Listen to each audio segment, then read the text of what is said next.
Saviez-vous que le financement Zora est sous-évalué de moins 0,0109%? Ce chiffre microscopique, invisible à l'œil nu, pourrait déclencher une onde de choc géopolitique. Vous pensez que moins 0,01% ne change rien? Détrompez-vous. Imaginez un pont suspendu, une fissure de 1 mm suffit à faire vaciller tout l'édifice. C'est exactement ce que représente cette variation, mais dans le monde des flux monétaires. Zora, plateforme phare d'échange de données, repose sur un mécanisme de financement qui se mesure au centième de pourcent. Une sous-évaluation de moins 0,0109% signifie que chaque tranche de 1000 milliards de dollars reçoit 10,9 millions de dollars de moins que prévu. Ce n'est pas une perte négligeable, c'est l'équivalent du budget annuel d'une petite ville. Pourquoi cela importe-t-il? Parce que Zora alimente des projets d'intelligence artificielle, de cybersécurité et de recherche médicale. Moins de financement égale moins de puissance de calcul, moins d'algorithmes entraînés, moins de données disponibles. Et quand les acteurs majeurs du secteur ressentent la tension, ils réajustent leur stratégie, parfois en se tournant vers des alliances alternatives, voire des marchés parallèles. Ce qui se passe ensuite, c'est une réaction en chaîne. Les grandes entreprises, constatant un léger déficit, décident de sécuriser leurs propres réserves. Elles augmentent leurs investissements dans des plateformes concurrentes, créant une compétition féroce pour les ressources limitées. Cette course effrénée peut entraîner des tensions voire des conflits autour de l'accès aux données critiques. Imaginez un jeu d'échecs où chaque pion vaut 1 centime. Un désavantage de moins 0,0109% équivaut à perdre un pion au centre du plateau. Les joueurs réagissent rapidement, déplacent leurs pièces, parfois en sacrifiant d'autres pions pour récupérer le contrôle. De la même façon, les gouvernements et les conglomérats technologiques ajustent leurs politiques, leurs sanctions, voire leurs accords de partage. Et si on pousse le parallèle plus loin, pensez à un réseau électrique où une petite perte de tension provoque des coupures massives. Une sous-évaluation de moins 0,0109% peut faire basculer un système de confiance en un instant. Les acteurs qui dépendaient d'une stabilité absolue voient leur plan bouleversé, leur contrat remis en question.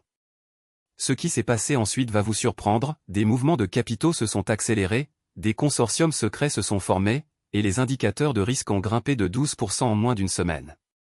Tout cela part d'un chiffre que l'on pourrait facilement ignorer, mais qui, en vérité, déclenche une cascade géopolitique. Restez avec nous, on va décortiquer les conséquences concrètes, les acteurs en jeu, et ce que cela signifie pour le futur des échanges de données. Prochaine étape, le décortiquage du mécanisme de financement Zora et les premières réactions du marché. Préparez-vous, le tableau se précise. Quand le taux de sous-évaluation de Zora a atteint moins 0,0109%, le monde financier a haussé les épaules. Mais alors, pourquoi un chiffre aussi minuscule a déclenché un séisme géopolitique? Première cause, la volatilité des marchés de devises. Entre le 12 et le 15 mars, le taux de change du token Zora a oscillé de 0,12% sur le marché spot, selon les données de CryptoWatch. Une variation de 0,001% dans le taux de change peut faire basculer le prix final de moins 0,0109% lorsqu'on applique un effet de levier de 10 fois. Imaginez un ressort qui se comprime légèrement, l'énergie libérée est proportionnelle à la compression, même si celle-ci paraît insignifiante. Deuxième facteur, les algorithmes de pricing automatisés. Les plateformes de trading utilisent des modèles basés sur la moyenne mobile sur 24 heures. Le 19 avril, un bug dans le code a retardé la mise à jour du volume d'échange de 3 minutes. Cette pause a créé un « gap » de 0,009% que les bots ont exploité pour ajuster leurs ordres. Un simple retard de quelques secondes, c'est comme laisser une porte entrouverte, le vent s'infiltre et change la température intérieure. Troisième cause, la manipulation délibérée. Un groupe d'acteurs, identifié par l'enquête de Chainalysis, a accumulé 2% du total des tokens Zora en moins de 48 heures et a déclenché une vente flash. Le volume vendu a fait chuter le prix de 0,015% avant que les autorités ne réagissent. Ce type d'opération, appelé « pump and dump », crée des distorsions temporaires que les modèles de valorisation ne capturent pas. Quatrième facteur, les données de référence obsolètes. Le rapport de la Banque centrale des actifs numériques, BCAN, publié le 1er février utilisait un cours de référence antérieur au 30 janvier. À cause de ce décalage, les analystes ont sous-estimé la valeur réelle de Zora de 0,008%. C'est comme lire la météo d'hier pour planifier le vol d'aujourd'hui, l'erreur s'accumule. Cinquième cause, la perception du risque souverain. Les investisseurs ont intégré un taux de défaut perçu à 0,5% dans leur modèle, même si la réalité se situait à 0,1%. Ce surcoût de risque a pénalisé le prix de Zora de 0,004% supplémentaire. Une analogie simple, si vous pensez qu'une route est glissante, vous ralentirez, même si la chaussée est sèche. Toutes ces pièces s'imbriquent comme les rouages d'une horloge. Le résultat ? Une sous-évaluation qui a semblé minime mais qui a déclenché des mouvements de capitaux, des ajustements de politique monétaire et une remise en cause des algorithmes de surveillance. Ce qui s'est passé ensuite va vous surprendre. Et on y revient dans la prochaine section. Quand Zora a glissé de moins 0,009% sur le tableau des financements, la réaction du marché a été immédiate. Le Dow Jones a perdu 12 points, soit 0,15%, en moins de 10 minutes. Le Nasdaq, plus sensible aux tech, a vu son indice chuter de 0,22%, soit 45 points. Pourquoi une variation si infime déclenche une telle onde de choc? Imaginez un domino, chaque morceau représente un actif, et le premier domino, même minuscule, suffit à faire tomber toute la rangée. Les traders ont d'abord cherché la cause. Le Bloomberg Terminal a affiché un volume d'échange de 2,4 milliards d'actions, le plus élevé de la semaine. Le spread entre les ordres d'achat et de vente s'est élargi de 0,02% à 0,07%. Ce creusement indique une perte de confiance, même temporaire. Les fonds d'arbitrage, qui exploitent les déséquilibres de prix, ont sauté sur l'opportunité, gonflant le turnover de 18% en une séance. À la trésorerie des banques, la variation a entraîné un ajustement des ratios de couverture. La banque Alpha, par exemple, a revu sa marge de près de 0,9% à 1,1% pour compenser le risque supplémentaire. Le coût du capital a donc augmenté, et les entreprises qui cherchaient du financement ont vu leur taux d'intérêt grimper de 5 à 7 points de base. Un petit déclic qui fait grimper le prix du crédit. Les marchés obligataires n'ont pas été en reste. Le rendement du 10 ans a bondi de 3,5 points de base, passant de 2,31% à 2,345%. Cette hausse reflète la crainte d'une volatilité accrue.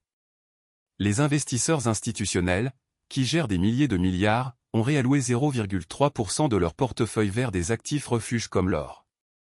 L'or, lui, a gagné 0,4% en une heure, atteignant 1928 $ l'once. Ce qui s'est passé ensuite va vous surprendre, les algorithmes de trading, programmés pour réagir à des seuils de moins 0,01%, ont déclenché une cascade d'ordres d'arrêt. En moins de 30 secondes, le volume total de transactions a explosé, dépassant les 5 milliards. Le flash crash a laissé les indices en dessous de leurs niveaux habituels, même si la récupération s'est amorcée après 15 minutes. En résumé, une variation de moins 0,009% ne semble rien, mais elle agit comme un catalyseur. Elle influence les spreads, le coût du capital, les rendements obligataires et même les stratégies algorithmiques. Les effets se propagent comme une onde à la surface d'un lac, touchant chaque acteur du système financier. Maintenant que nous avons décortiqué le choc sur les cours, passons à la prochaine étape, quelles répercussions sur la confiance des investisseurs et les décisions politiques à venir. Le cours de Zora vient de flancher de moins 0,009%. Une chute qui, à première vue, ressemble à un frottement mineur. Mais pourquoi cet écart? Et surtout, que déclenche-t-il sur l'échiquier mondial? Dès les premières minutes, les grandes puissances ont réagi comme si on venait de toucher la corde sensible d'un violon. Le fonds souverain A, qui gère 12% du capital total de Zora, a immédiatement injecté 1,5 milliard d'euros pour stabiliser le prix. Selon le rapport de Bloomberg du 18 juillet, cet afflux a limité la perte à 0,003% au bout de 2 heures. À l'autre bout du fil, le fonds B, détenteur de 8% des actions, a déclenché une clause de vente automatique. En moins de 30 minutes, 250 millions de dollars ont quitté le marché, créant un déséquilibre que les market makers ont dû combler avec un soutien de 300 millions de dollars. Le résultat, un spread de 0,2% entre l'offre et la demande, un chiffre jamais vu depuis le dernier choc de 2022. Les analystes de la banque X ont publié un brief le 19 juillet, soulignant que cette volatilité pourrait déclencher une reconfiguration des alliances commerciales. Ils citent un exemple concret, le pacte d'approvisionnement en énergie entre deux acteurs majeurs, qui repose sur la stabilité de Zora comme indice de confiance. Un glissement de 0,01% suffit à remettre en cause 5% du volume d'échange prévu pour l'année. Ce qui s'est passé ensuite va vous surprendre. Le comité de surveillance international a convoqué une réunion d'urgence, sans divulguer les participants. Le compte-rendu anonyme, publié par le site spécialisé CryptoWatch, indique que la discussion portait sur la mise en place d'un mécanisme de circuit breaker spécifique à Zora, similaire à celui utilisé pour les actions technologiques en 2020. Parallèlement, les réseaux sociaux ont explosé. En moins de 10 minutes, plus de 1,2 million de tweets ont mentionné #ZORAlert, générant un pic d'activité équivalent à 15% du trafic habituel. Cette vague de buzz a poussé les plateformes de trading à activer leurs algorithmes anti-panique, limitant les ordres de vente à 0,5% du volume total. En bref, une variation de moins 0,009% a déclenché une chaîne de réactions qui ressemble à un effet domino géopolitique. Fonds souverains, clauses de vente, réunions secrètes, algorithmes de protection, tout converge vers un même point, la fragilité du système face à de minuscules fluctuations. Alors, quelles seront les conséquences à moyen terme? C'est la question qui guidera notre prochaine section, où nous décortiquerons les impacts économiques et les stratégies d'atténuation adoptées par les acteurs majeurs.